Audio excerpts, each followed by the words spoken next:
Good morning, everyone. This is Mr. Chang, and this is our second video, converting entire radicals to mixed radical with index 3 plus, which means it's cube root or above. And let's learn how to convert it. Let's pick up this skill.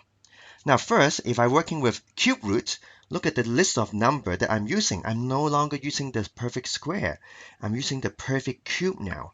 So what are these numbers? This is 1 cube, 2 cube, 3 cube, 4 cube, 5 cube, and so on, all the way up to 10 cube.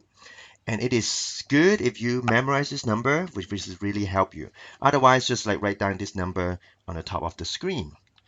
All right, so let's look at some example. What do? We are using the same principles here, but now I'm adding an index here, which means it doesn't have to be square root. It could be cube root. Then it can split it into two separate radicals. All right, now how do we do the following question? Example, cube root of 48. What am I trying to do? I want to convert it into a mixed radical, which means not just all the number inside, that is an entire radical. This is the whole thing is a radical. I want to have a mixed radical. I want to have a whole number in the front and reduce the radicand to the simplest term. All right, what number go into 48? Well, to be more specific, what cube go into 48? How come I'm looking at cube? Because this is cube root. I'm not looking for perfect square. I'm looking for perfect cube. So 8 will go into 48. So I'll write, don't forget the cube root here. I'll write 8 times 6. Then according to my rule here, I can split it into cube root of 8 and cube root of 6. Whenever there's a product means you multiply two terms together, you can separate them according to this property. So, and you notice here, cube root of 8 is just a 2. It's a whole number. That's why I'm choosing cube, not other number. Well, what do you do with the 6? Well, 6 cube root can't be simplified, sorry. So you just leave it in the cube root form. And I don't write anything in between here. It's implied is a multiplication. So I'll write 2 cube root of 6. I'm done. I'm converting an entire radical to mixed radical. Let's try the next one. Cube root of negative 81. Now with a cube root, you can have a negative number here. You can't take square root of a negative number, but cube root of a negative number is okay. And with a cube root or any other odd numbers, you can put your negative sign in or out. Doesn't matter. Okay, we can leave it out like that. Okay, in or out doesn't matter. And then 81, again, you're taking a cube root, so you examine all the perfect cubes here and see which one go into 81. Use your calculator and you'll find out 27 will work. 27 times 3. This is a multiply, not a decimal. Notice this dot is not down here, is up in the middle, so it's a multiplication. All right, so after that, you can separate that into two separate radical in which cube root of 27 is just a 3. Wow, there's a lot of 3 here in the answer. I like that. Okay, last one.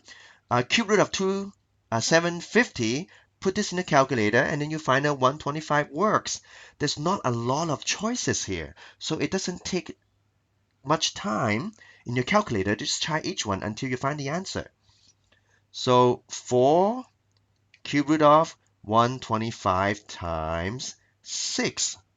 And let me skip a step. Cube root of 125 become a 5. I put a brackets here to telling me this is multiplying. And how about the 6? Well, the 6 remain as a radical. That's the part you can't simplify. But then the 125, you can simplify it into a whole number by taking it out from the cube root. So now what do I do here? You multiply the numerator together. So that's 20 over 3 cube root of 6. So that's the answer.